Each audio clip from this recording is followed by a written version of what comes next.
Assalamualaikum warahmatullahi wabarakatuh. Hai teman-teman, perkenalkan saya Hafifah dengan NPM C1C01919 dari kelas Akuntansi 5C Universitas Bengkulu. Baiklah, pada kesempatan kali ini saya akan sedikit membahas mengenai materi investasi pada instrumen ekuitas yang terdapat pada buku Akuntansi Keuangan Lanjutan Ibu Dwi Martani sebagai pemenuhan tugas saya kepada Bapak Madani Hatta, SE MSI AKSIE. Langsung saja tanpa berlama-lama kita memasuki pembahasan yang pertama, yaitu tentang instrumen keuangan. Jadi pada PSAK 50, 55, 60, dan 71 yang terkait tentang instrumen keuangan dijelaskan bahwa instrumen keuangan adalah suatu kontrak yang melibatkan dua orang atau lebih yang mengakibatkan konsekuensi berupa aliran kas masuk atau munculnya suatu kewajiban. Instrumen keuangan ini dikelompokkan menjadi 5. Yang pertama, aset keuangan. Yang kedua, liabilitas keuangan. Yang ketiga, instrumen ekuitas. Yang keempat, derivatif. Dan yang kelima, hedging. Nah, yang pertama itu aset keuangan. Jadi aset keuangan adalah kontrak atau perjanjian yang melibatkan dua pihak atau yang menyebabkan aliran kas masuk atau peningkatan pada aset. Contohnya itu kas yang disimpan di bank dalam bentuk giro. Kemudian pada liabilitas itu ada utang wesel. Dan pada investasi itu terbagi menjadi dua. Itu ada investasi pada sekuritas utang dalam bentuk obligasi dan investasi pada sekuritas ekuitas. Contohnya itu pembelian saham perusahaan lain.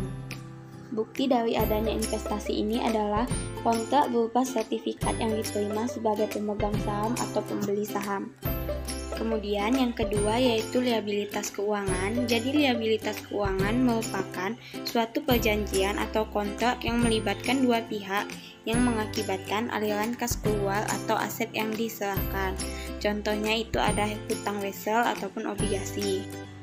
Nah, yang ketiga itu instrumen ekuitas. Ekuitas sendiri sering diartikan sebagai hak atas aset yang dimiliki pemilik setelah dikurangi dengan liabilitas atau sering disebut juga dengan aset bersih. Pada perseroan, ekuitas ini terdiri dari dua kelompok utama, yaitu yang pertama ada share capital dan yang kedua ada return earning atau saldo laba. Selanjutnya, kita akan fokus pada investasi, yaitu pada ekuitas berupa saham. Jadi perlakuan akuntansi untuk mencatat investasi tergantung pada persentase kepemilikan investor pada perusahaan investi yang dikelompokkan menjadi 3. Yang pertama itu dari 0 sampai 20% diartikan bahwa investor tidak mempunyai pengaruh yang signifikan. Nah, dalam metode pencatatannya pun bisa menggunakan metode biaya atau dengan metode nilai wajar. Yang kedua yaitu dari 20% sampai 50%. Nah, di sini investor memiliki pengaruh yang signifikan. Hal ini sering disebut sebagai investasi pada entitas asosiasi. Nah, dalam pencatatannya pun metode yang digunakan yaitu metode ekuitas. Kemudian, jika kepemilikannya dari 50-100%, hal ini sering disebut sebagai perusahaan induk dan perusahaan anak. Maka dalam laporan keuangannya yaitu digabung atau yang sering disebut sebagai laporan konsolidasi. Nah, metode yang digunakan itu boleh dipilih mau memakai ekuitas atau mau memakai metode biaya. Sebelum kita membahas kepada metode yang akan digunakan, ada baiknya kita mengingat kembali 4 jenis kategori aset keuangan. Nah, yang pertama aset keuangan yang dinilai berdasarkan nilai wajar melalui laba rugi. Yang kedua aset keuangan dimiliki hingga jatuh tempo. Yang ketiga aset keuangan dimiliki untuk dijual. Yang keempat pinjaman dan piutang. Nah, kenapa kita perlu mengetahui ini? Karena dalam suatu investasi itu memiliki perlakuan yang berbeda sesuai dengan niat dari si investor itu. Selanjutnya, kita akan membahas mengenai metode biaya dan metode nilai wajar yang berkaitan dengan investasi saham, di mana metode ini digunakan untuk kepemilikan dari 0 sampai 20% atau yang tidak memiliki pengaruh signifikan. Saat perolehan investasi, maka investor akan mencatat nilai investasinya sebesar harga perolehan atau biaya perolehan. Harga perolehan ini yaitu semua yang kita keluarkan yang berkaitan dengan perolehan investasi tersebut. Kemudian, jika dalam perolehannya ada biaya transaksi yang dikeluarkan, maka perlakuan biaya transaksi tersebut tergantung dengan kategori investasi tersebut. Jika kategorinya fair value to profit or loss, maka biaya transaksi diperlakukan sebagai penambahan beban perilaku berjalan. Tapi jika kategorinya sebagai available for sale, maka akan dikapitalisasikan sebagai biaya perolehan. Kemudian, pada saat investasi mengumumkan dividen, maka jurnal yang dibuat pihak investor adalah piutang dividen di debit dan pendapatan dividen di kredit.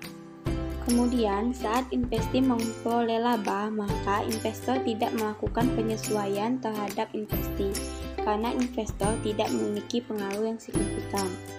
Kemudian, untuk kedua metode ini yang membedakannya yaitu pada jurnal penyesuaiannya. Jika di metode biaya itu tidak ada penyesuaian, sedangkan jika menggunakan metode nilai wajar maka akan terjadi penyesuaian.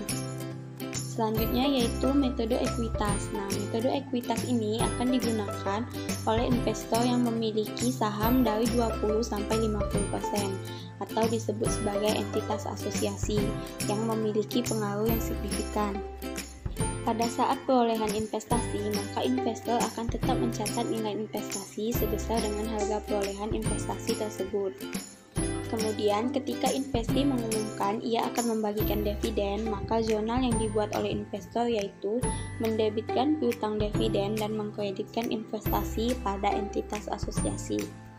Kenapa nilai investasi kita berkurang ketika kita mendapatkan dividen?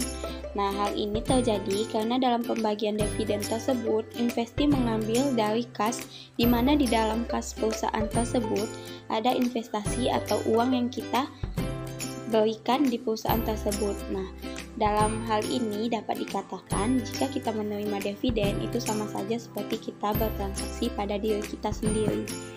Kemudian, ketika investasi mengumumkan perolehan laba, maka perusahaan investor akan melakukan penyesuaian dan akan mencatat akun investasi pada entitas asosiasi sebesar persentase yang ia miliki di debit dan akan mengkreditkan pendapatan dari investasi. Nah, dalam metode ekuitas ini tidak ada penyesuaian pada nilai wajar. Selanjutnya yaitu penurunan nilai. Jadi hampir di setiap aset itu akan mengalami indikasi penurunan nilai. Nah, penurunan nilai ini disesuaikan dengan kategori aset keuangan. Nah, untuk aset yang dikategorikan sebagai fair value to profit or loss sekuritas, nah itu penurunan nilainya secara otomatis mengikuti perubahan harga pasar. Namun, untuk 3 kategori aset lainnya seperti available for sale, hold to maturity, atau long receivable, itu harus melakukan pengujian terlebih dahulu apakah telah terjadi penurunan nilai atau tidak pada aset yang dimiliki tersebut. Contoh dari penurunan nilai ini yaitu bisa terjadi pada piutang. Misalnya saya meminjamkan uang sebesar 8 juta kepada saudara Ahmad, dan saudara Ahmad akan berjanji mengembalikannya dalam waktu 10 tahun. Nah, ketika uang saya kembali 10 tahun yang akan datang sebesar 8 juta, maka nilai dari 8 juta tersebut tidak lagi sama dengan nilai sekarang saat saya meminjamkan kepada saudara Ahmad, karena sudah pasti nilai dari uang tersebut telah mengalami penurunan nilai. Baiklah, itulah tadi yang dapat saya sampaikan sedikit mengenai investasi pada instrumen ekuitas. Terima kasih untuk teman-teman yang sudah menonton, semoga videonya bermanfaat. Jika ada salah kata, saya mohon maaf, pada Tuhan saya mohon ampun. Saya akhiri, wabillahi taufiq wal hidayah. Wassalamualaikum warahmatullahi wabarakatuh.